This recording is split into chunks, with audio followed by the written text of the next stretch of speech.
What is your body for?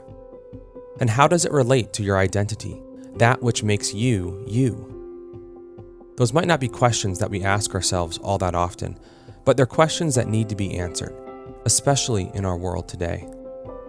Confusion abounds related to why and how our physical bodies matter, especially in relation to the brokenness that we all feel because of sin.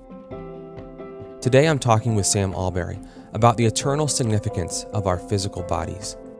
Sam speaks around the world as a preacher and apologist, and is the author of What God Has to Say About Our Bodies, How the Gospel is Good News for Our Physical Selves, from Crossway. Let's get started. Well, Sam, thank you so much for joining me again on the Crossway Podcast. I'm glad to be with you. So, Sam, a book about the importance of our physical bodies just seems so incredibly relevant right now in our culture today. It seems to me like so many of the most important and often controversial issues in our culture today connect in some way, usually a pretty direct way, to our embodied selves, our embodied lives. Do you resonate with that feeling? Was that in your mind as you started to work on this book? Yeah, very much so. I mean, it's a perennial issue in the sense of we all have bodies, we all need to think about our bodies. But you're right, there are so many areas of cultural life, and particularly of confusion within the church, where what we think about the body seems upstream of a lot of the things we're talking about. So it seems to be a thread in a lot of the issues that we're discussing. And I was finding pastorally as well, everything from gender identity to eating disorders to sexual ethics, all of it is to do with what is our body for? How do we even know what our body is for and whether we're using it in the right way, and how should we think about it? So, yeah, it does seem particularly important given our cultural setting. I mean, I wonder if you can put on your cultural analysis, maybe even a little bit of a historian's hat for a moment. What do you think it is about this moment right now that has brought this issue of our physical bodies to the fore of so many of our conversations as a society? Our understanding of what makes us who we are has shifted. And this has taken a long time, but we're sort of really reaching the fruits of it now. Increasingly who you are is who you feel yourself to be deep down inside. That's the real you. And friends who have to watch more Disney movies than I do tell me that that's the plot of every Disney movie in the last 10 years, is you've got to be true to yourself. You've got to figure out who you are and be true to that. If that is the case, if we're prioritizing a sort of inner sense of who we are, then it really means that our bodies are incidental to our identity. And so they don't give us any kind of guidance in and of themselves. We can override them, we can change them, we can switch them out. They are seen as malleable, and they're simply the blank canvas on which we paint our true inner sense of self-identity, and often literally paint that true inner sense of self-identity. So it seems to be the culmination of a very long process. We've gone from a very communal to an individual sense of the self, and we've now gone into a very internal sense of who we are. Yeah. And I want to dig into that a little bit more as we go.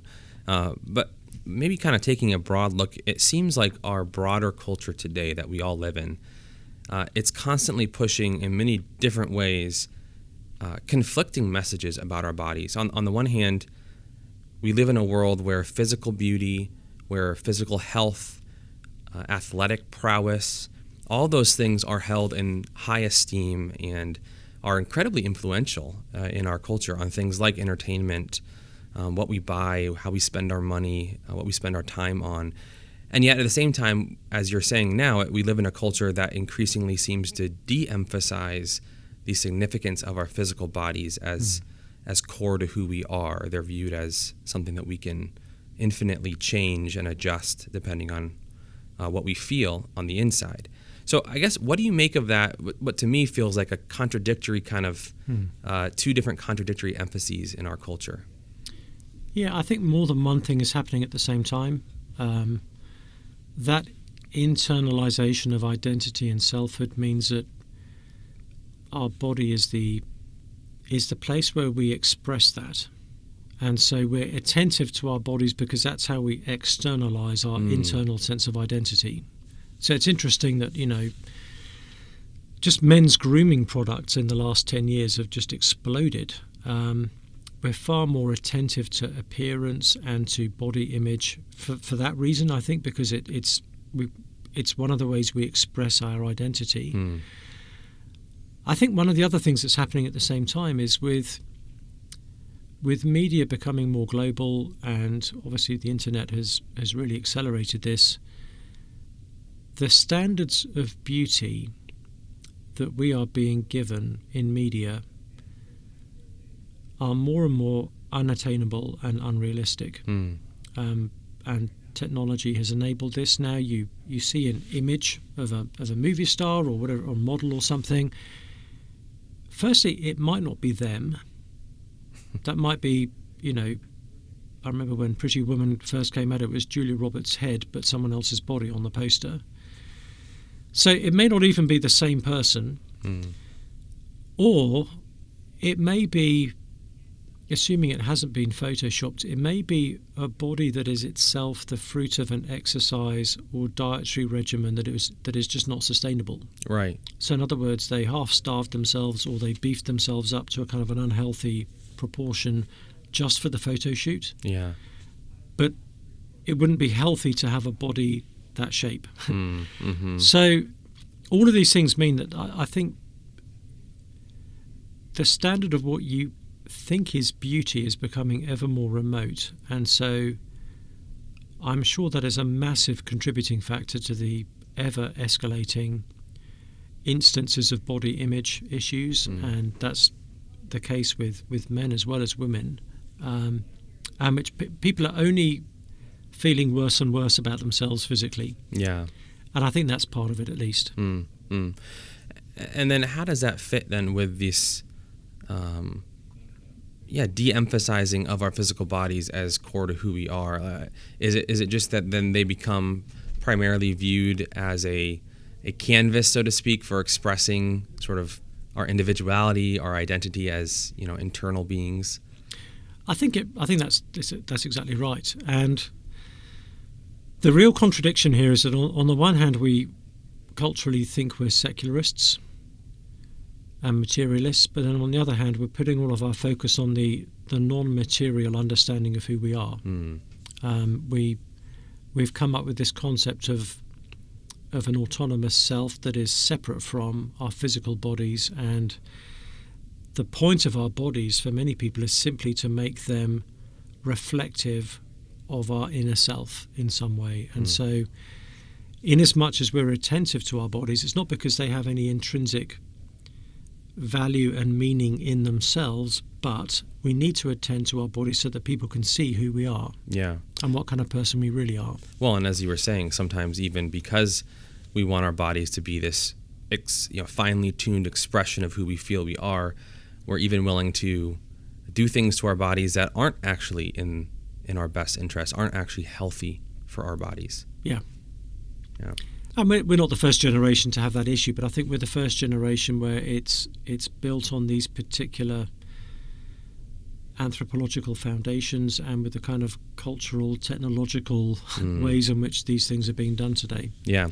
In your book, you give some examples of things in our culture that sort of illustrate our society's views of our bodies. And one example is the movie Avatar. I wonder if you can explain, how does that film convey a certain view of our bodies that we might not even notice? Yeah, Avatar came out in 2009. It was then the biggest, highest grossing movie ever, I think, for a few years, and there's more of them on the way. Yeah. And the premise behind Avatar was, it was set in the future. There's this distant moon where this race lives, and there's a way for some humans to kind of to infiltrate that race by adopting avatars, so that they have, if you like, they don the physical bodies of that species. So I mean, it's fascinating in and of itself, but I think one of the things it reflects is an idea that you can be yourself even if you have the body of a different species. I mean, switching out your body, not just for another human body, but even for another humanoid species, doesn't change who you are. Yeah. It shows how incidental our physical bodies are in our understanding of who we are. I could just as easily be me with some other kind of body. You had a similar thing with Ready Player One, and the idea that you live in a virtual reality where you can pick whatever appearance and form you want to take, whether humanoid or non-humanoid, and it doesn't change who you are. But we know from the Bible that our physical bodies are not incidental. I can't understand fully who I am apart from the physical body God has given me. Well, one of the interesting things about Avatar is that the main character, if I'm not mistaken, he is a paraplegic. He can't walk. Yeah. At least he can't walk. I'm not sure if he could use his arms or not. But I think there was this subtext of he then gets this avatar that allows him to do more than he actually could do with his own body. And so there's a sense in which it was almost viewed as an upgrade to his actual body. Yeah, he might say something along the lines of, I can be more me with this body than I could have been with the old body. Yeah. And that's how many people are tempted to think today. Yeah.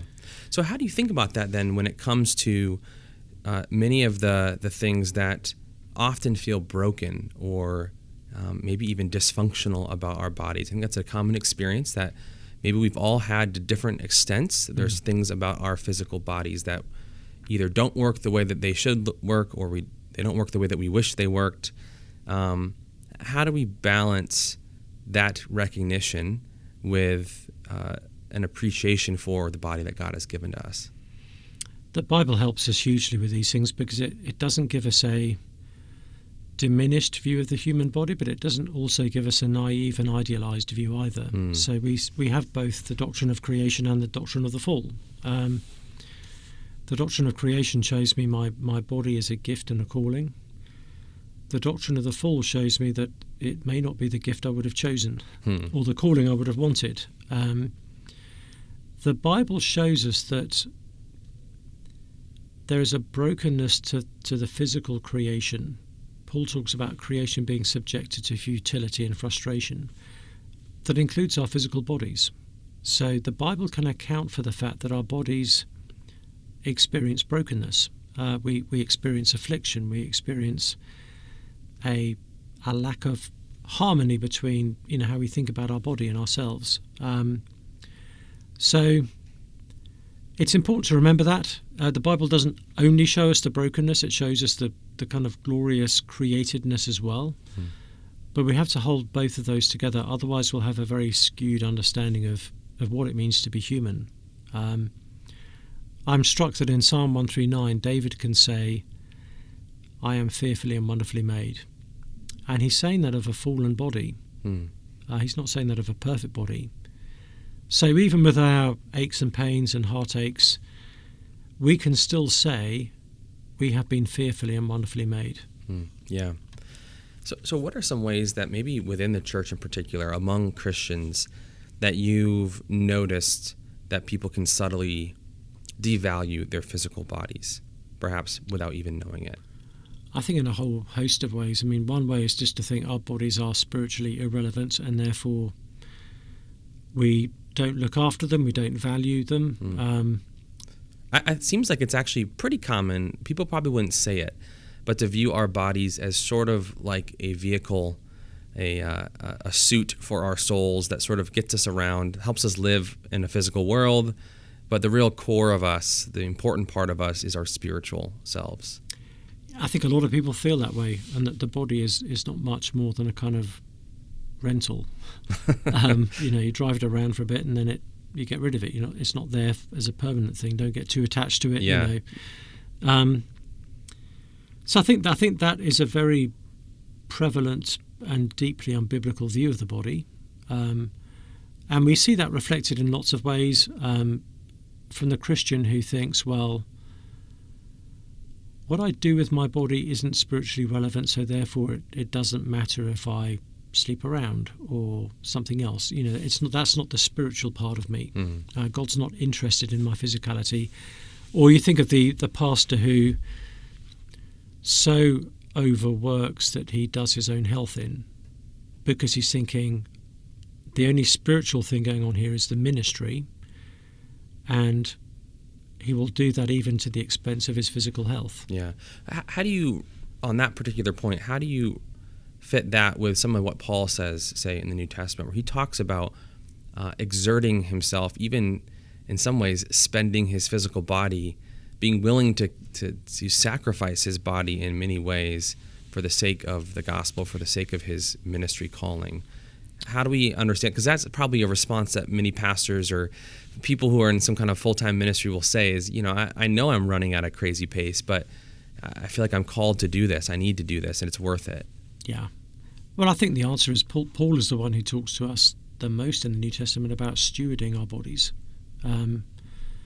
He talks about that in Ephesians 5, where he says that our natural and correct impulse is to feed and care for our bodies. In 1 Timothy, he talks about physical training being of value. So the sacrifices Paul ends up making for the gospel are not because he's got a low view of the body. He knows he has one life to live, and it's more that he's willing to sacrifice comfort and even safety. That's different to someone who has a low view of their physical self and just can't be bothered to look after themselves properly, either with a work-rest pattern or in what they eat or in exercise and that kind of thing. So it's not an equivalent thing. Yeah. In the foreword to your book, Paul Tripp notes something concerning that he's seen within the church for years. He writes, "I've been bothered that an over-spiritualization of the gospel would leave us with a Christian culture that is body-ignoring, if not body-negative. A church that doesn't have a robust gospel theology of the body will be unprepared to meet this generation's philosophical, psychological, sociological, scientific, and media challenges." So I guess you've already kind of mentioned that you do see this as a somewhat common issue today. Unpack that. Is there something akin to like a Christian Gnosticism at work in our churches that we are often unaware of? I think there probably is. Yeah, we've so relativized the significance of our bodies. We've assumed God is only interested in a spiritual aspect of me that we call the soul. And we kind of can be aloof to our physical needs and the physical stewardship of our bodies. There are Christians who think it's unspiritual to think about being careful with what you eat or careful about exercise, those kinds of things. I say that's a very worldly concern.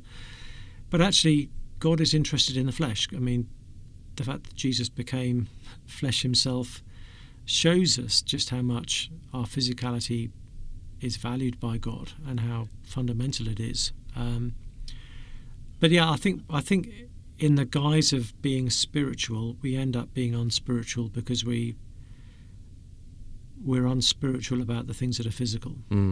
Yeah, I want to dig into that. You write in your book that Jesus' incarnation is the highest compliment the human body has ever been paid. So I wonder if you could unpack that. Really, that's a really big, profound statement. So help us understand what you're getting at there. Yeah, well, the very fact that Jesus would become flesh, the Word became flesh and made his dwelling among us. Jesus was willing to become a physical human being, and not as a temporary expedient, but as a permanent arrangement, if you like, a permanent decision. He didn't just appear human. He didn't just borrow some flesh for 3 years of ministry. He didn't just beam down aged 30. He coded himself into human DNA, was a baby in a womb, a baby in arms being nursed. He was a toddler who would have fallen over and a teenager who would have gone through puberty. He entered into the fullness of physical human experience, because he can't save us without that. And so it's foolish for us to think our salvation can be less than that. To become one of us, Jesus had to become flesh. He had to become human from the very first moments through to his physical death and eventual resurrection. Yeah, and then what do you make of the resurrection? That is there more even to the story when we see that Christ is raised from the dead and has then this physical body? Oh, absolutely. Again, it shows us that his becoming flesh wasn't just a temporary necessity. His resurrection is not just a stunt by which God can say, "Hey, Jesus won." His resurrection, we find out, is the first fruits of what is going to be an entirely renewed physical creation. He's the first resurrection among many. His resurrection body is the kind of prototype of what ours are going to be like. So Paul says in Philippians 3 that our lowly bodies will be transformed into the likeness of his glorious body. We will be raised in the future as he has been raised, to the same kind of resurrection life. So he's showing where God is going to be taking us, and it is a physical future. Similarly, when Jesus ascended, he didn't ditch his body on the way. At the right hand of God the Father on high, there is now a human body. So again, it's an extraordinary compliment to pay the human body, and it shows us something of the physical future God has for us. God is not at the end of time just going to snatch our inner soul and we're going to live in then some floaty existence forevermore. No, God is going to give us a new creation in the age to come with resurrected bodies to enjoy it. Do you ever just, as you think about the doctrine of the incarnation, this idea that God the Son took on a human body just like ours, does that ever just kind of, I don't know, stop you in your tracks as you think about that? And not as much as it should, but it does. Because when you actually do stop and think, it's easy to, the word became flesh. We're so used to the language. It just kind of... It feels, it's so basic to Christianity. Yeah. But then when you stop and actually imagine it and you think about what it would have involved, it really does stop us in our tracks. There's that woman who cried out to Mary, who cried out to Jesus, "Blessed is the mother who gave you birth and nursed you." Jesus was, there was a woman who had God nursing at her breast. I mean, it's just astonishing to think about. Yeah. But I think it becomes familiar to us, and we lose the sort of the surprise of it, and not least in the cultural world that the Christian message was first shared in. There was no contemporary worldview that had a high view of the physical self. Everyone seemed to think the body was this gross, disgusting thing you've got to eventually escape from. Yeah, and so the idea of God not just becoming flesh but being raised to new physical life after death, again, is extraordinary. Yeah. And let's dig in then to another one of those specific applications of this. One of the most provocative, interesting things that you talked about in your book was that you argue that we are a sex-obsessed culture, and yet we're also touch-deprived, and that in some way connects to just even how we think about our bodies, the importance of our bodies. What are you getting at with that? Yeah, we have so sexualized our understanding of intimacy that we've sort of forgotten how to have appropriate touch in much of our lives today. Touch has become a sexual category, which means that it's very easy for people who are not in a romantic relationship to go through lots of their life without receiving appropriate physical contact. We know that we're made for physical touch. Psychologists are now far more alert to the mental health implications of going without appropriate physical touch. So by putting all of our eggs in that romantic and sexual basket, we've actually worsened all the other aspects of life. Yeah. And you think of a widow who maybe her family live far away and she no longer has a husband around. You know, she could go many, many days and weeks without receiving appropriate physical touch. And it's in that context I then begin to re-examine that instruction Paul gives on more than one occasion where he says, greet one another with a holy kiss. And I'm not saying that we should... We often like to take that verse metaphorically. We do, and obviously each culture has its own kind of physical grammar, and a kiss isn't normally the natural standard greeting for most of us today. But the fact that Paul is saying physically greet each other, there is a holy form of touch that is appropriate as you greet one another. So it should be the case that actually churches are places where you can have healthy physical touch and healthy physical contact, where you're not literally an untouchable human being, but where the touch is thoroughly appropriate and, you know, spiritually edifying even. Paul says, greet one another with a holy kiss. There's something set apart about that physical greeting as Christians use it to welcome each other. It's familial, it's physical, it's healthy, it's what we need. And there's something fitting about it being physical, as it kind of reflects the fact that we are physical beings. Yeah. Absolutely. Do you think that our experience as a culture, honestly, as the world, our experience of the COVID-19 pandemic is going to help us to maybe recover a little bit of a realization of the importance of our embodied selves, and in particular our embodied lives in community with others? I feel like we've sort of gotten a taste of what it would look like to really go the other direction, to the extreme.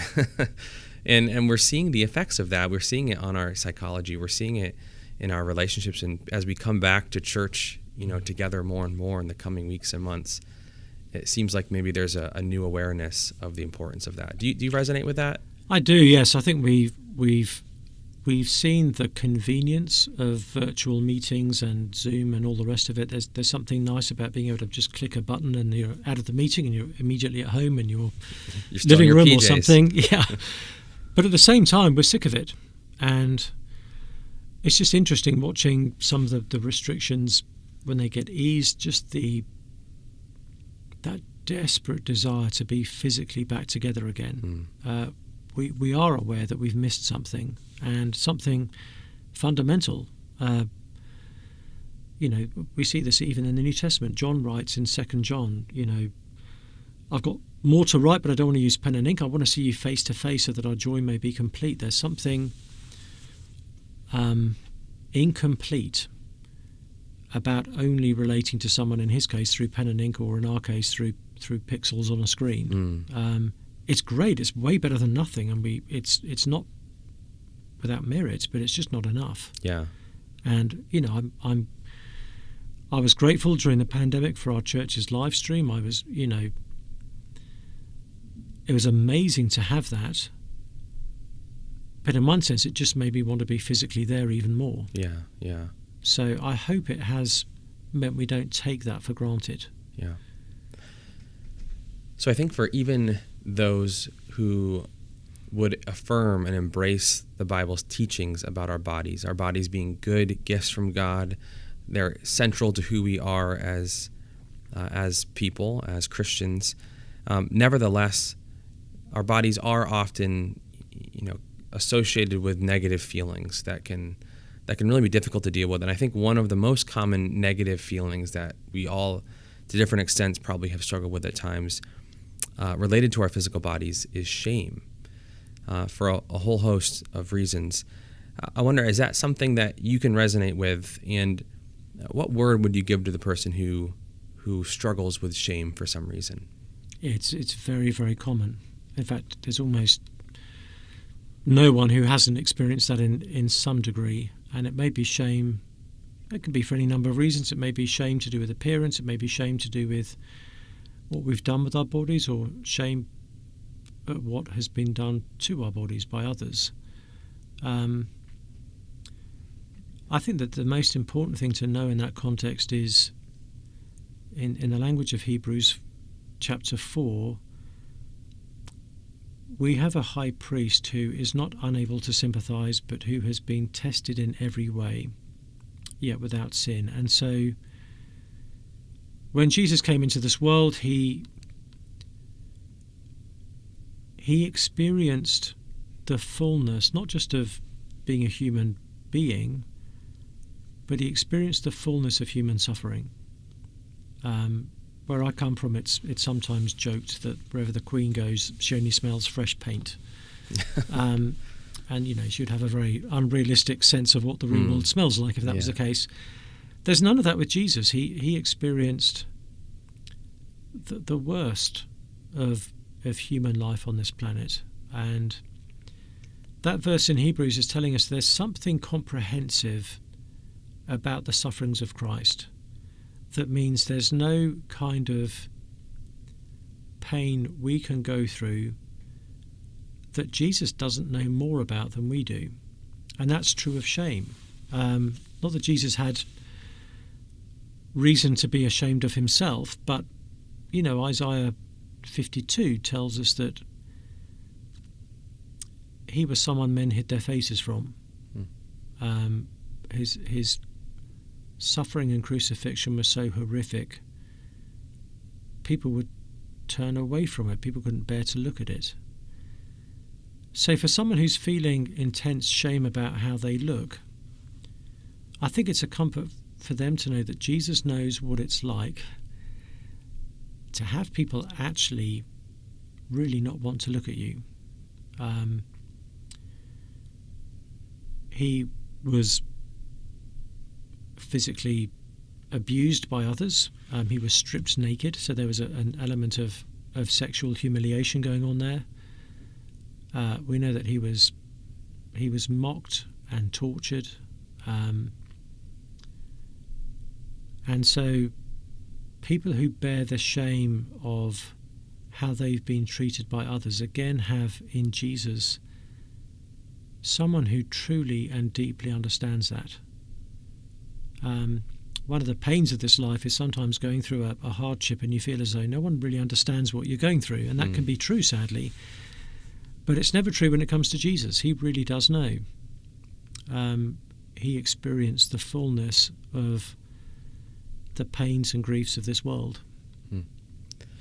Have you ever struggled to feel gratitude for your physical body? I think a lot of the time it never occurred to me to. You just assume your physicality. It's actually working on this book that has really made me realise I need to thank God for my body,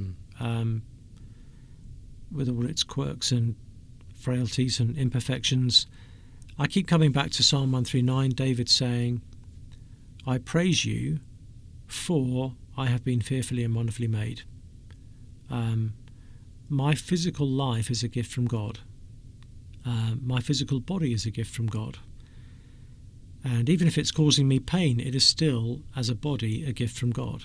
So thankfulness, I think, is something that just doesn't occur to us in many respects. And particularly for those who suffer either because of physical affliction or who just hate some aspects of their body, it can be very counterintuitive to be thankful for it. But it actually, by the same token, is a spiritually very healthy thing to do, to thank God for our bodies. Yeah.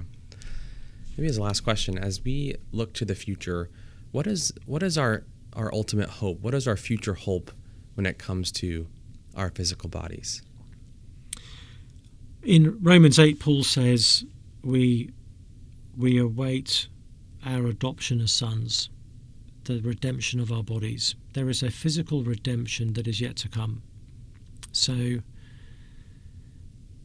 particularly as we pass our physical peak in this life, whatever age that is. I was doing some gardening the other day and stood up from a crouching position, and I was like, wow, my knees hurt a lot more than I remember this happening even a few years ago.